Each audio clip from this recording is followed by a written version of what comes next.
Perkenalkan, nama saya Jessica Dwi Harni. Saya dari kelas A2 Manajemen Pagi dengan NIM 191041689. Di video saya kali ini, saya akan membacakan hasil ringkasan saya terhadap materi bab 5, yaitu motivasi kerja yang berdasarkan mata kuliah perilaku organisasi dan diampu oleh Bapak Adi Mursalin, SHMM. Bab 5 motivasi kerja. Pendahuluan. Setiap organisasi atau perusahaan tentunya menginginkan karyawannya memiliki prestasi yang baik. Karena dengan memiliki karyawan yang berprestasi, diharapkan dapat meningkatkan kinerja dan nilai perusahaan.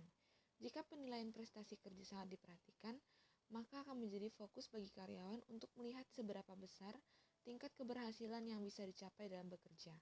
Menurut Duff pada tahun 2012, kebanyakan orang memulai pekerjaan baru dengan antusias dan bersemangat. Tetapi pegawai dapat kehilangan semangat tersebut apabila seseorang manajer tidak dapat berperan sebagai motivator yang baik. Banyak terjadi pegawai yang kehilangan motivasi dan komitmen terhadap pekerjaan sehingga etos kerjanya menurun. Hal ini merupakan masalah besar bahkan bagi sebuah organisasi yang sukses atau seorang manajer andal sekalipun. Salah satu rahasia untuk berhasilnya suatu organisasi adalah pegawai yang memiliki motivasi dan keterikatan aktif yang tinggi. Pengertian motivasi. Menurut Kadarisman pada tahun 2013, dalam Aldi dan Susanti tahun 2015, motivasi diartikan sebagai keseluruhan proses pemberian dorongan atau rangsangan kepada para karyawan sehingga mereka bersedia bekerja dengan rela tanpa dipaksa. Organisasi akan berhasil melaksanakan program-programnya bila orang-orang yang bekerja dalam organisasi dapat melaksanakan tugasnya dengan baik, sesuai dengan bidang dan tanggung jawabnya masing-masing.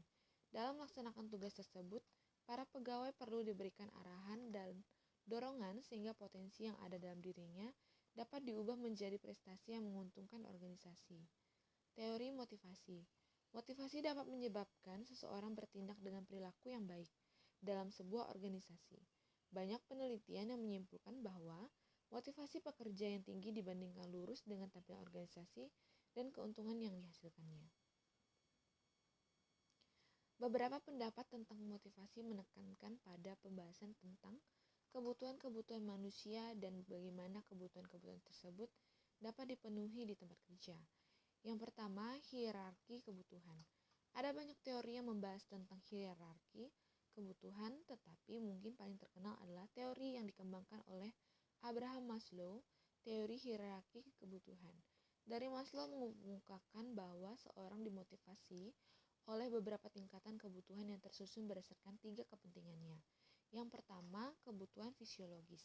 Kebutuhan fisiologis adalah sebuah kebutuhan dasar fisik manusia, termasuk makanan, air, dan oksigen.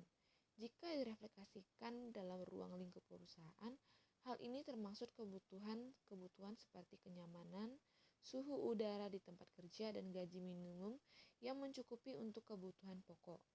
Yang kedua, kebutuhan akan rasa aman. Kebutuhan akan rasa aman mencakup sebuah keputusan terhadap lingkungan yang aman dan terlindungi, baik secara fisik maupun emosi, serta bebas dari ancaman termasuk lingkungan yang tertib. Ketiga, kebutuhan untuk diterima. Kebutuhan ini mencerminkan hasrat untuk diterima oleh lingkungan, hasrat untuk diterima oleh bersahabat, hasrat sebagai dari sebuah kelompok, dan dikasihi. Dalam organisasi, kebutuhan ini mempengaruhi hasrat untuk memiliki hubungan yang baik dengan rekan kerja, berpartisipasi dalam kelompok kerja, dan memiliki hubungan yang baik dengan supervisor. Yang keempat, kebutuhan untuk dihargai. Kebutuhan ini berhubungan dengan hasrat untuk memiliki citra positif dan menerima perhatian, pengakuan, dan apresiasi dari orang lain. Dalam organisasi, kebutuhan untuk dihargai menunjukkan motivasi dia diakui, tanggung jawab yang besar, status yang tinggi, dan pengakuan atas kontribusi pada organisasi. Yang kelima, kebutuhan untuk aktualisasi diri. Kebutuhan ini adalah kebutuhan untuk mengalami pemenuhan diri yang merupakan kategori kebutuhan tertinggi. Kebutuhan ini diantaranya adalah kebutuhan untuk mengembangkan potensi diri secara menyeluruh, meningkatkan kemampuan diri, dan menjadi orang yang lebih baik.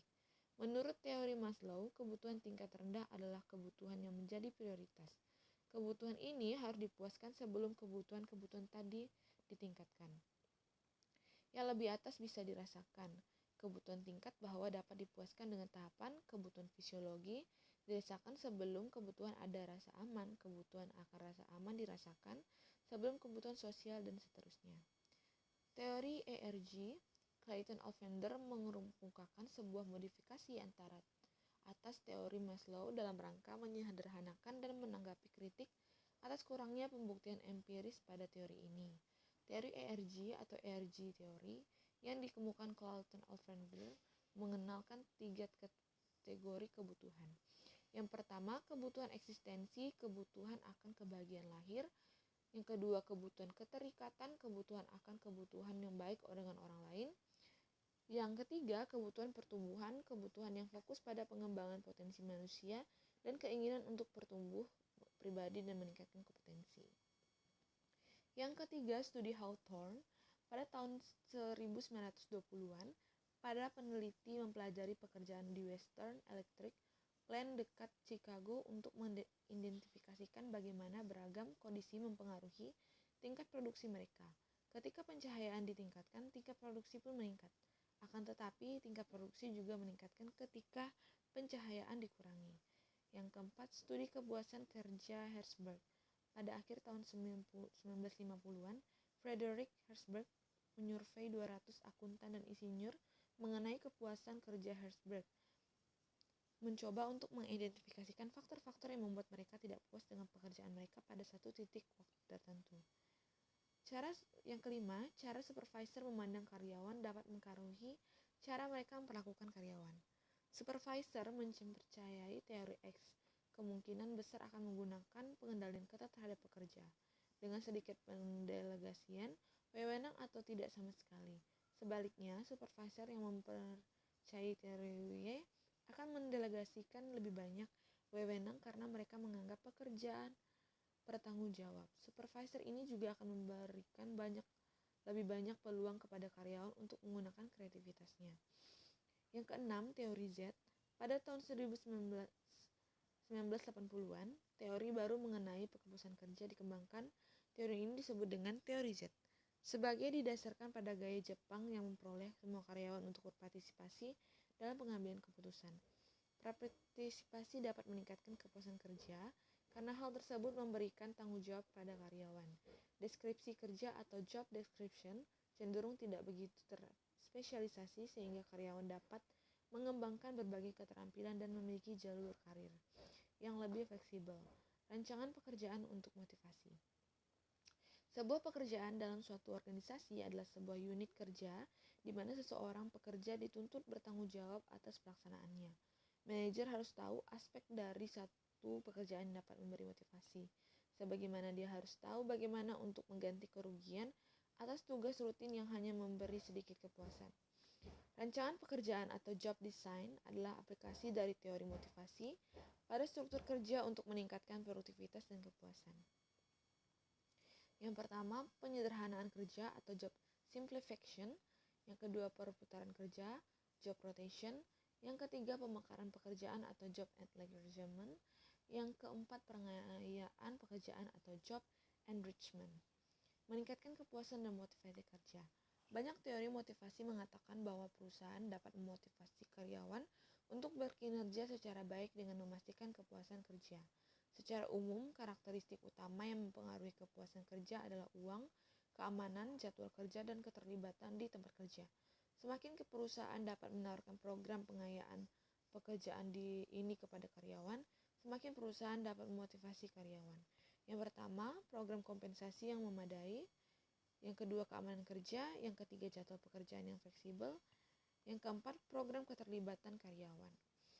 Oke, sekian dari ringkasan saya terhadap bab 5 yang berjudul tentang motivasi. Sekian dan terima kasih.